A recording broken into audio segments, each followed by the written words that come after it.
నమస్తే friends, welcome to my channel. ఈరోజు వీడియోలో చికెన్ లివర్ కర్రీని ఎలా ప్రిపేర్ చేసుకోవాలో చూద్దామండి.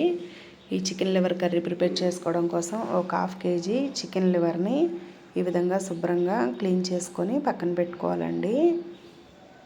ఈ విధంగా క్లీన్ చేసుకున్న చికెన్ లివర్ పీసెస్ని ఒక గిన్నెలోకి వేసుకొని అందులో కొద్దిగా పసుపు, కొద్దిగా సాల్ట్ వేసుకొని గరిటతో ఒకసారి బాగా మిక్స్ చేసుకోవాలండి.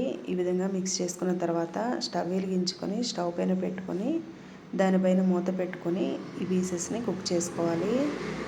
ఈ విధంగా మనం ముందుగానే బాయిల్ చేసి కర్రీ చేసుకోవడం వల్ల ఈ చికెన్ లివర్ పీసెస్ అనేది నీచువాసన లేకుండా ఉంటుందండి. అలానే కర్రీ టేస్ట్ కూడా చాలా బాగుంటుంది. ఈ విధంగా మధ్య మధ్యలో మూత తీసి గరిటతో కలుపుకుంటూ కుక్ చేసుకోవాలి. చూడండి, చికెన్ లివర్ పీసెస్లో నుంచి మనకు న్యాచురల్గానే ఈ విధంగా వాటర్ ఫామ్ అవుతాయండి. ఇందులోని వాటర్ అంతా ఎగిరిపోయే వరకు ఈ విధంగా గరిటతో కలుపుకుంటూ కుక్ చేసుకోవాలి. చూడండి, వీడియోలో చూపిస్తున్న విధంగా ఈ విధంగా వాటర్ అంతా ఎగిరిపోయాక స్టవ్ని ఆఫ్ చేసుకొని పక్కన పెట్టుకోవాలి. ఈ కర్రీని ప్రిపేర్ చేసుకోవడం కోసం స్టవ్ పైన బాండీ పెట్టుకొని అందులో 3 టేబుల్ స్పూన్ల ఆయిల్ని వేసుకొని 2 ఉల్లిపాయలను ఈ విధంగా ముక్కలుగా కట్ చేసుకొని వేసుకొని ఫ్రై చేసుకోవాలి. ఈ ఉల్లిపాయ ముక్కలు లైట్ గోల్డెన్ బ్రౌన్ కలర్ వచ్చే వరకు ఈ విధంగా ఫ్రై చేసుకోవాలండి. ఈ విధంగా లైట్ గోల్డెన్ కలర్ వచ్చాక 1 టేబుల్ స్పూన్ అల్లం వెల్లుల్లి పేస్ట్ వేసుకొని పచ్చివాసన పోయే వరకు ఫ్రై చేసుకోవాలి. అల్లం వెల్లుల్లి పేస్ట్ ఈ విధంగా వేగాక ఒక మీడియం సైజ్ టమాటాను ముక్కలుగా కట్ చేసుకొని వేసుకోవాలి.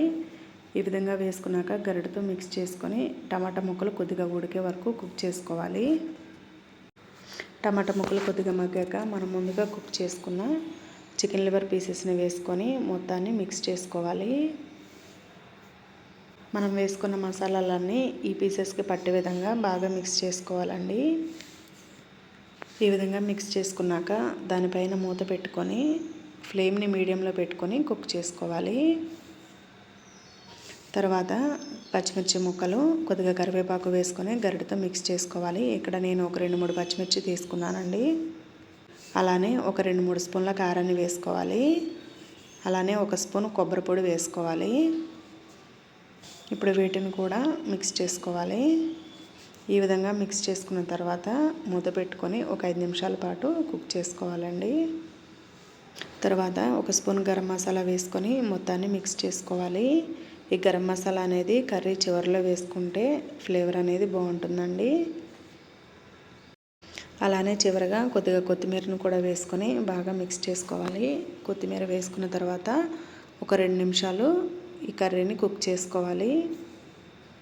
ఇక్కడ నేను మరీ డీప్ ఫ్రైగా కాకుండా కొద్దిగా రైస్లో కలుపుకునే విధంగా చేస్తున్నానండి. ఈ స్టేజ్లో ఉన్నప్పుడు మనం స్టవ్ని ఆఫ్ చేసేసుకోవాలి. ఇంతేనండి, మనకు చికెన్ లివర్ ఫ్రై అనేది రెడీ అయ్యి. ఈ వీడియో నచ్చితే లైక్ చేయండి, షేర్ చేయండి, కమెంట్ చేయండి. మరిన్ని టేస్టీ వెరైటీ రెసిపీస్ కోసం ప్రసన్నం కిచెన్ ఛానల్ని సబ్స్క్రైబ్ చేసుకోండి. Thank you for watching.